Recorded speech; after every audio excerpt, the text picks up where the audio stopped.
Hey guys, subscribe for daily content. And if you're shopping for gear, make sure you check out the description for the newest items at some of the very best online retailers. There's also links for some of the items that I personally recommend. Thanks! What's going on YouTube? Metal Complex here, and today I've got another interesting knife review / knife overview to share with you guys. This is the PMP Knives Berzerker. When I looked this up, I found that there may have been an older version of this knife. This is the newest version sent to me by PMP Knives directly in 2022. You guys are watching this in 2023. I got it sent to me in late 2022. Thanks so much to PMP Knives for supplying this for review. I don't know if this is still available or not. I will link a few listings right down below so you guys can check it out if you want to. But that is entirely up to you. Thanks so much to my patrons for supporting me, and please make sure to follow me on Instagram at metal_complex. When people hear PMP, which by the way, these knives are made in China if you didn't know, they think big, monstrous, crazy things. And this definitely is a big knife. No questions asked. But they think of massively, monstrous knives like the PMP Beast and especially the PMP Alpha Beast. This is not that big, not that thick. This is like for people who like to carry big knives, but they still want them to function at least reasonably. It does do that in a pretty satisfying way. But just to let you know, it's not quite that monstrous. Let's go ahead and get a measurement. Overall length of the PMP Knives Berzerker coming in at just about 9 inches. Not quite. We're coming in at about 8.85. Blade length is coming in at about 3.85. Cutting edge is coming in at about 3.65 inches. How about some size comparisons up against the, where did it go? The Ontario Rat Model 1. So you can see here, it's a big knife, right? It's tall, it's long for sure. Up against the Ontario Rat Model 2. There we go. How about up against the Spyderco PM2? And let's go ahead and do the Denko 80-20.5 since I hadn't done it yet. How about up against the Spyderco Para 3? There we go. And then last but not least, we'll do the Benchmade Griptilian, or in this case, the Ritter Hogue, and the Benchmade Bug Out.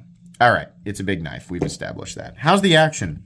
Well, the action's great. I think mainly due to the fact that the blade is pretty big, but it will fall shut, very controlled on its own, and with no double clutch. It's pretty satisfying. The flipper tab feels great. Maximum leverage off that flipper tab. You can push button it if you want to. You can light switch it if you want to. And this is one of those knives that really doesn't seem to care if your fingers are on the lock bar, which makes sense because the detent's tuned properly and there's quite a bit of blade flying out of there. What's not super comfortable is the fact that we have a 90-degree drop off. Bless it, camera, a 90-degree drop off on that cutout. This should be scalloped, right? This should be a nice swoop scalloped cutout, not a 90-degree. This is kind of a Medford drop-off, right? It's not the worst thing in the world, but after, 10 or so, this isn't going to matter for people just getting it out and using it and then putting it away, right? But for the, I know what kind of people watch my channel, right? For those of you who like to sit and flick your knife over and over and over again and annoy the beans out of your significant other while you're watching Yellowstone or whatever, that's me. That's what I like to do. Yeah, it's going to annoy your thumb after a little bit. Not the worst I've seen, but it's something to take note of, right? Outside of that, it's fine. How about carry profile? Thickness up against the Spyderco Para 3. It still is fairly thick. Something to take note of. Definitely thicker than the Spyderco Para 3. Length and height up against the PM2 and Para 3 you can see here. It's definitely longer, and it's definitely taller than both. This is one of those knives that for most people is going to be something you will have to commit to dedicate to, right? If you've been carrying gigantic cold steel knives, probably not that big of a deal, right? But for the average person the average person in general does not carry a gigantic cold steel knife. And again, it's not necessarily like you should be, right? That's something that cold steel, people who carry around the cold steel 4MAX will constantly tell everybody that there's no reason to carry less of a knife than the 4MAX. I disagree. But if you are somebody who's been carrying around the 4MAX, this isn't going to be that big of a deal. It's not much of a transition. For most people, this is going to be a big jump, right? It's a big knife. It's a heavy knife. It's a large knife. It's a cumbersome knife in general for the average person.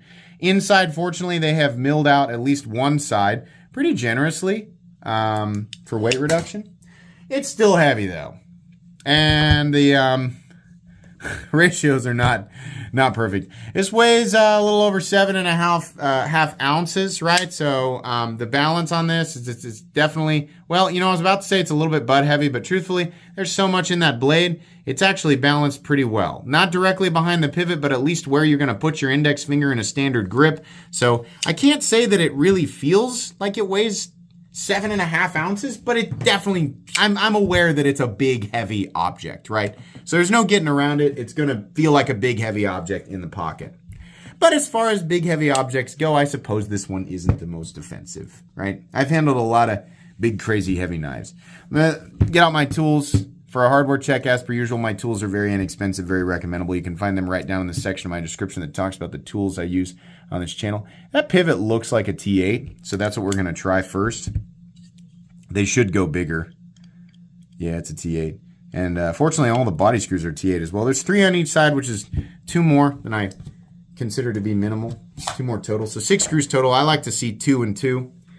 At least they're T8, right? Would have been nice to see T10 and then T10 down here for how big of a knife that it is, but that's okay, right? As long as you have proper tools and a place to put your hardware, you should be good to go.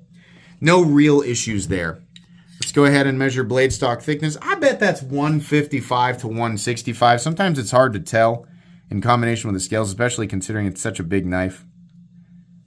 It's coming in, it says 157 thousandths, so closer to 155. All right. Meat and potatoes time. How does this thing feel ergonomically? Well, there's a lot of knife to hang on to, which is usually a plus if they have contoured and heavily chamfered the areas that are necessary, and I'm happy to report that they have.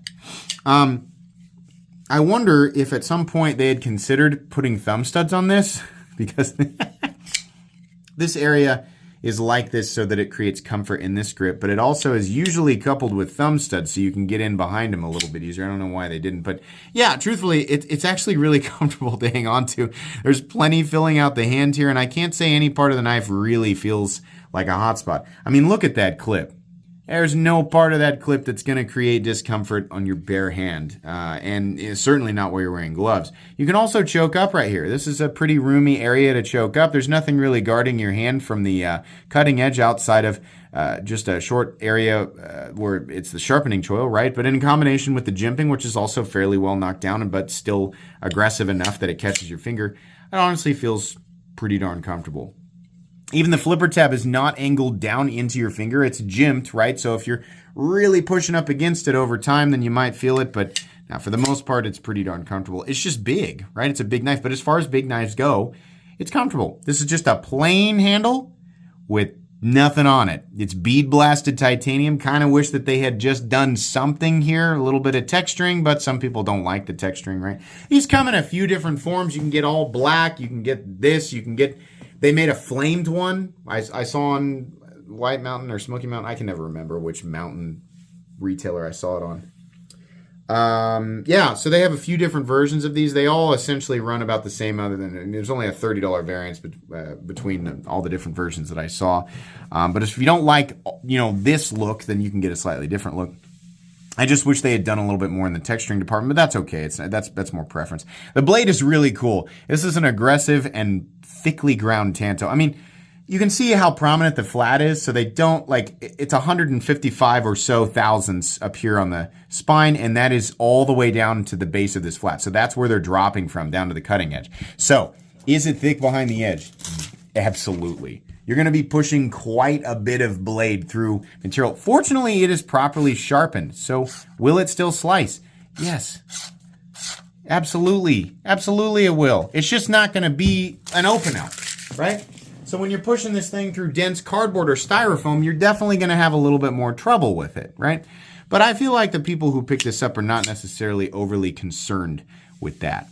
There's a fuller here, and fortunately, it's a shallow fuller, and I say fortunately because when it's really, really deep, sometimes it's kind of a gunk trap. Not that big of a deal. You just wipe it out with, paper towel. I do like that this side of the knife is just all business. There's no There's no like billboarding or anything like that, right? They're just really showing off the crazy blade, the really aggressive American Tanto style blade with the big prominent flat, and that fuller kind of comes out here and it extends partially into the swedge and then drops down to that connecting line that runs out slightly above the tip. I wondered initially if that was on accident, but no, it's actually the same on both sides. So the blade really looks nice. It's really well done. And the final cutting bevel is nice and even. You can see that there's no variation on either side. It's not like any part of it is wider or thinner than anywhere else.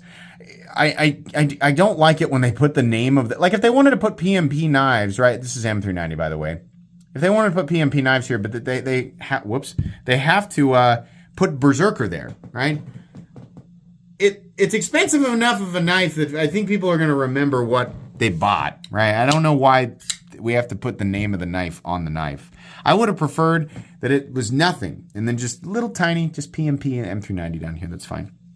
But okay, not that big of a deal. The edge is nicely sharpened, like I said. Definitely as sharp and as bitey as it can be.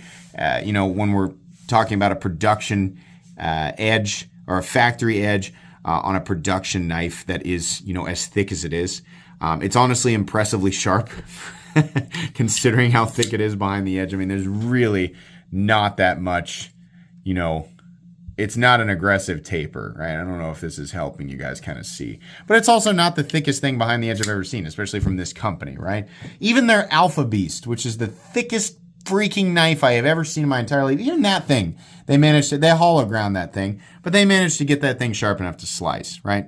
So, biggest problems for this knife is if you're trying to break down lots and lots and lots of thick cardboard. You're going to get hung up on it. Your hand's going to get fatigued. Your arm's going to get fatigued because this is not a super thin, slicey blade. But it is cool. It's big and crazy and aggressive, and it's the kind of thing that, knife enthusiasts who like big, crazy, aggressive knives like. This is right up your alley. That blade is definitely the most striking part of it, and I like it. And, the fact that it's ergonomic and feels pretty comfortable for such a big knife just makes it that much more viable, right, if you really, really want to carry it.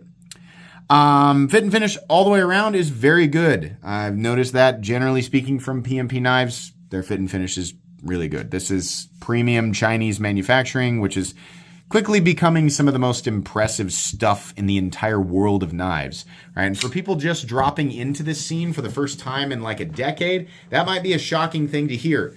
Hello, if you haven't been here for 10 years... yeah, Chinese production knives are kind of kicking the crap out of everything else right now. That is true. It's not really no, Chinese production knives are kind of absolutely kicking the crap out of everything in terms of overall manufacturing quality right now. I mean, sure, when you get up to like Shirogorov or Herman or Koenig, then you've got, a clear, or even like, your Hinderer level knives, then you've got some competition. But when it comes to these heavily contoured lines and getting the cutting bevels perfect and all of that, they're really legitimately just, overall, the quality is just better. Now, I still like a lot of American production knives in this territory, and there's still plenty of reason to pick them up for the same amount of money, especially if you live in the United States and you want to support American manufacturing, right? But let's be real. It's kind of hard to argue, right? The aesthetic of this knife and how it looks at the end is one thing. Whether or not you appreciate the aesthetic of this knife is different from whether or not it is manufactured to a specific level of quality, right? Which this factually is.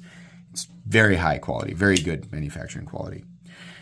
Simple backspacer, nothing here. This is a creative way to do a lanyard B-hole thing. But it is not a hole here, right? For the 99.99999% of people in this knife world, which those are people who don't care about lanyards. That's mostly all of us, right? This is great because we don't have to look at some big stupid hole, right? Or we don't have to worry about, why didn't they position the clip correctly? It's because we had to make room for this hole that 7 people are utilizing, right? No, they didn't do that. They just put 2 holes back here, and that's fine. Those 7 people, maybe 8, can use that, right? And the rest of us can just enjoy, it basically not being there. The pocket clip looks a little bit silly. It kind of looks like a clown shoe, and now that you've seen it, it's not really, honestly, like if your kids watch Mickey Mouse Clubhouse, the next time you watch it, look at Goofy's shoe, right? And then imagine what the underside of it looks like. This is what it looks like. The rest of the knife is so aggressive, right? And then you just have this, it just kind of looks funny. But it is functional and carries deep enough, and it's fully milled, right? Nice, little ramp. It kind of does the opposite of what I normally like, but it works really well. In and out of the pocket, it's great, right? So I can't complain about it functionally. It's just a little bit silly looking, right? There is a steel lock bar insert that doubles as the over travel stop. You just can't see, right? You can see actually the lip right there.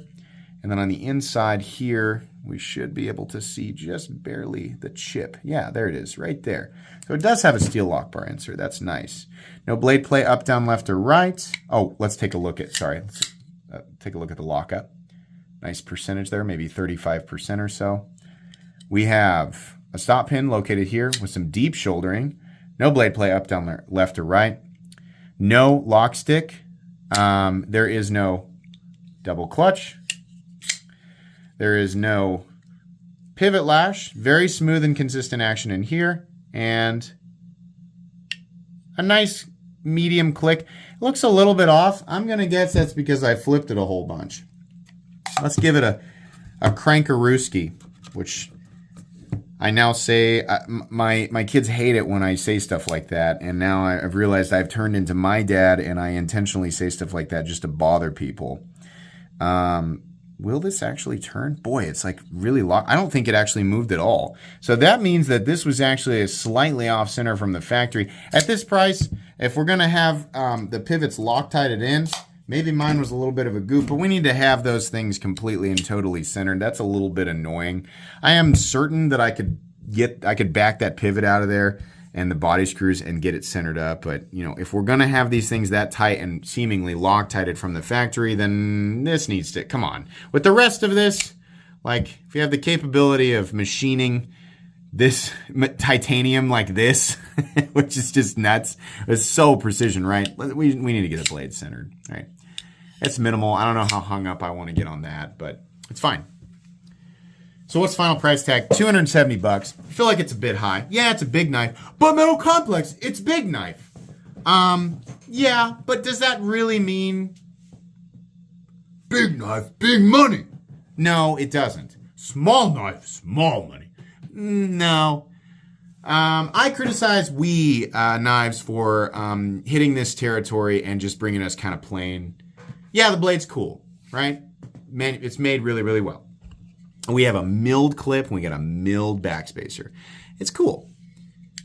If this thing were gargantuan, then at that point I could be like, this is a lot of material, right? But this isn't that much more material than some of the stuff that we brings to the table in the same territory that I criticize for the same reason, right? I don't think it's an offensive. It's not like, I'm offended. Oh, I'm not James Brand offended at the price tag, right? This feels more like $225 to $240, so it's a little bit over. If you just love big, titanium frame locks, right? Maybe you miss when ZT used to do that. And then you'll like this, right? But, as precision as it is, it's still made in China, right? We got companies, like Kunwu, who are pointing out that this work can be done and the final price tag can be quite a bit less. So it's making stuff like this not feel super great when they slap a $270 price tag on it. Very specifically, people who like, fairly large, aggressive knives that are titanium frame locks, utilizing M390, running on bearings, right? Flippers. If you like that, you get a certain level of satisfaction out of it, but you still actually want to carry and use it, right? You want it to be functional enough, but you're just enjoying something. Then yeah, knock yourself out, right? You'll like this. I think for most people though, this is it's going to, number one, even if the price was more on point, it's big, it's bulky, right? You can get a knife that'll function just as well, if not better, for less money. It's not always about that, right? If you watch my channel, sometimes it's just about cool factor, right? Doesn't have to be.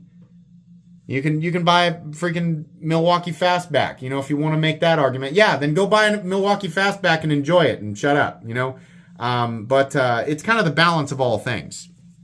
So This is specifically for people looking for this type of knife, and for those people, they will love it, right? You could say that about any knife, right? But I think there's enough here that, justifies, for some people, a purchase.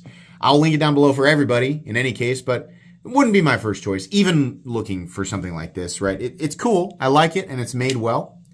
But for $270, I wish they had done a little bit more here. It's just kind of basic. So yeah, that's what I think. Anyways, I don't think there's anything more I need to say. Thanks again to PMP Knives for sending it in to me. Please make sure to follow me on Instagram at metal_complex. If you enjoyed this video, leave a like. If you'd like to check out my other content, I do of course have lots of videos of knives that are either expensive or inexpensive that I do or don't like. So check those out. And if you enjoy all my content, go ahead and click on that Metal Complex logo right there and subscribe, because there's definitely more coming. Thanks again for watching, everybody, and have a great day.